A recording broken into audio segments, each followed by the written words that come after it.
जो लोग पत्र जारी किए थे वोट के लिए, तो वोट तो हो गया, लेकिन पत्र जारी किए हुए भी 3 महीना हो गया और आज तक उस सड़क पर एक कंकर नहीं डाला गया।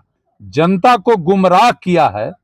हम तो कहेंगे कि ऐसे जनप्रतिनिधि को नैतिकता के आधार पर जब काम नहीं हुआ तो या तो जनता से सार्वजनिक रूप से माफी मांगना चाहिए और नहीं तो जगह त्याग देना चाहिए। इस न्यूज के प्रायोजक है अफजल फर्नीचर। लोकतंत्र की खूबसूरती है कि हर 5 वर्षों में चुनाव आता है और चुनाव में समस्याओं का एक अंबार आता है। उन समस्याओं पर लोगों की आवाज भी आती है, लेकिन दुख इस बात की होती है कि चुनाव बीतने के बाद उन समस्याओं पे न तो कोई बहस होती है, न समस्याओं को लेकर आम लोगों के द्वारा कोई आवाज उठाया जाता है।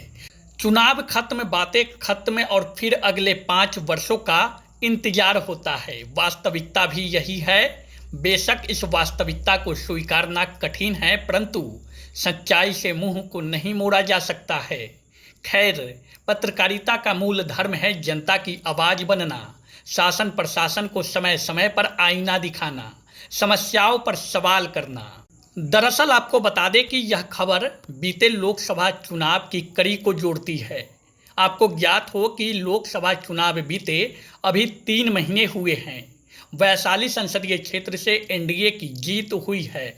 जीत से पहले चुनावी माहौल में एक लेटर को सोशल मीडिया पर तेजी से वायरल किया गया। एनडीए के नेताओं ने उस लेटर को सोशल मीडिया पर चुनावी लाभ लेने के लिए खूब वायरल किया और उन्हें चुनावी लाभ मिला भी। लेकिन उस लेटर में जिन समस्याओं के समाधान का जिक्र किया गया था वो समस्या आज भी जस का तस बना हुआ है। उस समस्या का समाधान लोकसभा चुनाव बीतने के 3 महीने के बाद भी आज तक उस समस्या का समाधान नहीं किया गया। आपको बता दें कि लोकसभा चुनाव के दौरान एक लेटर जो सोशल मीडिया पर तेजी से वायरल हो रहा था, जो कि कांटी क्षेत्र के कई ऐसे सड़कों की स्वीकृति से संबंधित वह लेटर था और उस लेटर में कांटी क्षेत्र के नरसंडा से पकड़ी बांध को जोड़ने वाली सड़क का भी जिक्र था। चुनावी माहौल में लेटर को वायरल कर एनडीए के नेताओं ने खूब सुर्खियां बटोरी और चुनावी लाभ भी लिया। अब स्थिति पर गौर करें तो नरसंडा से पकड़ी बांध को जोड़ने वाली सड़क की जर्जर स्थिति किसी से छुपी नहीं है। चुनाव के समय पत्र जारी करके नरसंडा से पकड़ी बांध की सड़क को बनाने का दावा कितना खोखला है, पहले हम आपको वह दिखाते हैं। दरअसल आपको बता दें कि नरसंडा से पकड़ी बांध को जोड़ने वाली सड़क की जर्जर स्थिति कोई नया नहीं है। यह स्थिति वर्षों से बनी हुई है। स्थानीय लोगों के द्वारा न जाने कितनी बार अपने क्षेत्र के सांसद और स्थानीय विधायक से इस जर्जर सड़क को बनवाने का गुहार लगाया गया है, लेकिन आज तक इस सड़क पर किसी ने ध्यान नहीं दिया। सड़क की स्थिति इतनी जर्जर हो चुकी है कि इस सड़क से यदि किसी गर्भवती महिला को इमरजेंसी में अस्पताल ले जाना हो तो उसका प्रसव रास्ते में ही हो जाना निश्चित है। अक्सर लोग सड़क पर दुर्घटनाग्रस्त हो जाते हैं। सड़क पर बने गड्ढे में बरसात का पानी जमने से सड़क और गड्ढे का अंदाजा लगा पाना मुश्किल होता है। कुल मिलाकर कहे तो सड़क की स्थिति दिनों दिन बदतर होती जा रही है।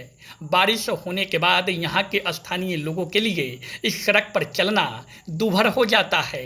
नारकीय स्थिति पूरी तरह से बन गई है। ऐसे में सवाल उठता है कि कांटी के वैसे नेताजी कहाँ हैं जिन्होंने लोकसभा चुनाव के समय लेटर घुमा रहे थे। सोशल मीडिया पर लेटर को घुमाया जा रहा था और कह रहे थे कि चुनाव समाप्त होते ही सड़क चकाचक बनकर तैयार हो जाएगा। लोकसभा चुनाव बीते 3 महीने हो चुके हैं, लेकिन इस सड़क पर एक कंकर तक आज तक नहीं गिरा है।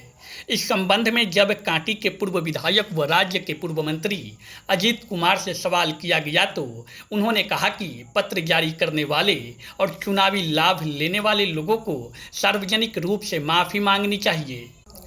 उन्होंने कांटी क्षेत्र के कई प्रमुख सड़कों का जिक्र करते हुए कहा कि 70 सड़क जर्जर होकर खंडर हो चुका है। उन्होंने स्थानीय जनप्रतिनिधियों पर निशाना साधते हुए कहा कि वो अपनी जिम्मेदारी को पूरा नहीं किए। यही स्थिति बनी हुई है NH 27 से देवरिया पथ को जोड़ने वाली दामोदरपुर ईदगाह चौक की सड़क और देवरिया पथ से बारमतपुर गांव में जाने वाली सड़क की। इन दोनों सड़कों की विस्तृत रिपोर्ट हम आपको अगली कड़ी में साझा करेंगे। चुनाव के वक्त एक पत्र जारी किया गया था, बताया जा रहा था कि नरसंडा को पकड़ी सड़क जो है बन जाएगी, पर अभी तक ऐसी हालात है कि वहां के लोगों को आने जाने में काफी दुश्वार हो गया। कैसे देख रहे हैं अभी जनप्रतिनिधि? सबसे पहले तो ये बताइए कि पत्र किसने जारी किया? जो लोग पत्र जारी किए थे वोट के लिए तो वोट तो हो गया, लेकिन पत्र जारी किए हुए भी 3 महीना हो गया और आज तक उस सड़क पर एक कंकर नहीं डाला गया। उस सड़क पर मेरा भी घर है और जब मैं विधायक था तो मेरे टाइम में नरसंडा चौक से पकड़ी बांध सड़क बना था, उसका मरम्मत हुआ था, मोटरेबल हुआ था। और आज जो जनप्रतिनिधि फर्जी फोटो डाल के जनता को गुमराह किया है, हम तो कहेंगे कि ऐसे जनप्रतिनिधि को नैतिकता के आधार पर जब काम नहीं हुआ तो या तो जनता से सार्वजनिक रूप से माफी मांगना चाहिए और नहीं तो जगह त्याग देना चाहिए। साहब, नरसंडा से पकड़ी और कोल्हुआ पैगंबरपुर चौक से हरीसा चौक, NH 57 बैरिया बस स्टैंड से जगदम्बा नगर जैसे 70 सड़क कांटी विधानसभा क्षेत्र में ऐसा है जो जर्जर होकर खंडर हो गया है। सरकार हमारी आई है, हम भी चाहते हैं कि ये सरकार सकारात्मक काम कर रही है, विकास के प्रति प्रतिबद्ध है।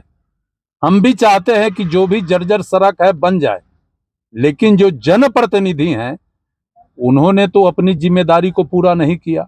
हम उनसे भी आग्रह करते हैं कि अभी तक जो आप किए, अब सुशासन है और जनता की सरकार है, आप प्रयास करिए, हम लोग भी अपने ताकत के हिसाब से आपको मदद करेंगे और जनता को गुमराह करने के बजाय सड़क की सुविधा उपलब्ध हो ऐसा कदम उठाइए, गुमराह मत करिए। यही मेरा कहना है उस चिट्ठी के आलोक में। शादी का फर्नीचर सेट 34,500 से स्टार्ट। AFZ फर्नीचर के ऑफिशियल YouTube चैनल पर विजिट करिए विशेष जानकारी के लिए और परचेज करिए बिहार के सबसे बड़े शोरूम से।